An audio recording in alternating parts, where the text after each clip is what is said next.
অনেকেই আমার কাছে জানতে চেয়েছেন যে পোস্টাল ব্যালটটা আমরা কিভাবে রিসিভ করব, কিভাবে ভোট দিব এবং ভোট দিয়ে কেমনি কী করব। সবার আগে আপনাদেরকে বলি যে আপনাদের যে একটা অ্যাপ আছে বিডি পোস্টাল, এটাই কিন্তু মোটামুটি মানে মেইন জিনিস। আপনার বাংলাদেশ থেকে যে ব্যালটটা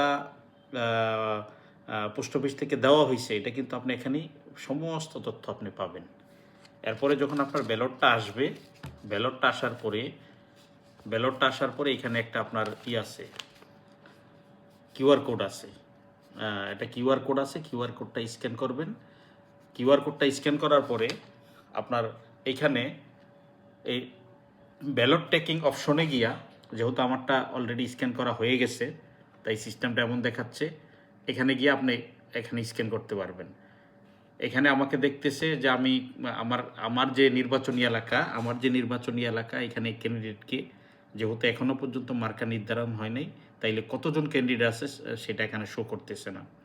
আমরা যখন এটা মার্কাটা নির্ধারণ হয়ে যাবে 21 তারিখের পরে, তখন এটা আমি দেখতে পারবো এখানে কতজন আপনার প্রার্থী আছে। তখন এটা স্ক্যান করার পরে আমি যে কাজটা করব, আমার ব্যালটটা গুলাতে আমি খুলব। এখানে আপনার পেপার আছে, একটা হচ্ছে আপনার গণভোট, যেটা সংস্কারের জন্য গণভোট, আর একটা হচ্ছে আপনার প্রত্যয়নপত্র। এটা হচ্ছে আপনার একটা প্রত্যয়নপত্র, এই প্রত্যয়নপত্র। এরপর হচ্ছে এটা হচ্ছে মূল ব্যালট, এটা হচ্ছে মূল ব্যালট। এখানে যতগুলা প্রতীক আছে, আপনার নির্ধারিত প্রতীক, যদি আপনার পছন্দের কোনো স্বতন্ত্র প্রার্থী হয় তার প্রতীকও এখানে আছে, যেটা নির্বাচন থেকে রিটার্নিং কর্মকর্তা যেই এটা দেবে সেটার মার্কাটাও এখানে আছে। এটা আসবে আপনি 21 তারিখের পরে জানবেন। আর যদি আপনি জানেন যে আপনার এলাকায় দলীয়ভাবে কোন প্রার্থী, যেমন দানের শীষ সে কারা কারা নির্বাচন করছে, মোটামুটি তো নির্ধারণ হয়ে গেছে, ঠিক আছে। এখানে আপনি মার্কাটা সিলেক্ট করে এই যে ছোট্ট গোল গড়টার মধ্যে আপনি একটা টিক দিবেন। গোল গড়টার মধ্যে টিক দিয়ে সেটা আপনার এই প্রত্যয়নপত্র পূরণ করে, আর সংস্কারের জন্য, গণভোটের জন্য এটা পুরো এটা তো একটা হানা বা আপনার ইচ্ছা মতো হা দিবেন বা না দিবেন, এখানে একটা টিক চিহ্ন দিয়ে এই 3টা খাম একত্রে ভরে, এখানে একটা সাদা খাম আছে, এই যে একটা সাদা খাম, এই সাদা খামটার মধ্যে আপনি ভরে নেবেন। বাস, সাদা খামটার মধ্যে ভরার পরে এখানে একটা ডাবল সাইড টেপ দেওয়া আছে, ডাবল সাইড টেপের উপরে একটা কাভার দেওয়া আছে, ওইটা আপনি খুলে নিলেই বাস অটোমেটিক এটা আপনি করতে পারবেন।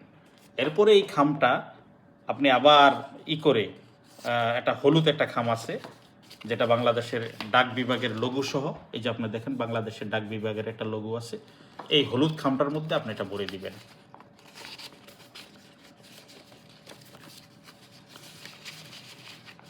হলুদ খামটার মধ্যে ভরে দিবেন। হলুদ খামটার মধ্যে ভরে এখানে আপনার ডাবল সাইড টেপ দেওয়া আছে, আপনি দেখেন সাদা ডাবল সাইড টেপ দেওয়া আছে, সেটা বাস এখানে করে বাস আপনার কাজ মোটামুটি, খামের কাজটা মোটামুটি শেষ। এরপরে এটা আপনার নিকটস্থ পোস্ট অফিসে এটা আপনি দিয়ে দিবেন, অটোমেটিকটা বাংলাদেশে চলে যাবে।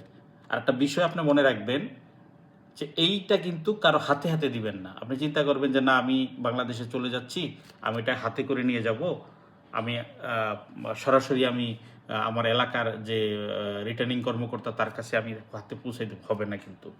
কারণ আপনার যে ওই যে এখানে একটা বারকোড আছে, আপনার এই বারকোডটা যখন আপনি স্ক্যান করবেন, এটা কিন্তু ট্যাকিং, আপনার এটাকে ট্যাগ করছে, আপনার ব্যালটটার বর্তমান কোথায় আছে, কার কাছে আছে, কতটুকু আছে, পৌঁছতে কতদিন লাগবে, এটা কিন্তু এখানে স্ক্যান করার মাধ্যমে কিন্তু এরা অর্থাৎ রিটার্নিং কর্মকর্তা এটা এটা এটা জানতেছে, তার কাছে তথ্য আছে।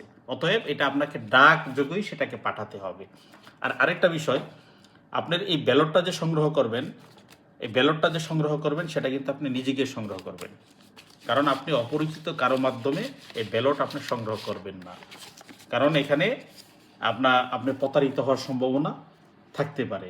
অতএব আপনি নিজে পোস্ট অফিস থেকে গিয়ে ব্যালটটা সংগ্রহ করে ভোট দিয়ে তারপরে আপনি সেটাকে আবার পোস্ট অফিসে দিয়ে পাঠিয়ে দিন। এবং সর্বশেষ যে বিষয়টা, সেটা হচ্ছে আপনি অ্যাপটা সবসময় ফলো করবেন। আপনার ব্যালটটা, বর্তমান ব্যালটটা আপনার কোথায় আছে সেটাও আপনি অ্যাপের মাধ্যমে জানবেন যে আমার ব্যালটটা আছে কোন জায়গায়। এইভাবে যদি আপনি ভোটটা দেন, তাহলে আপনার ভোটটা কাজে লাগবে, আপনি প্রতারিত হবেন না, আপনি ধোঁকায় পড়বেন না।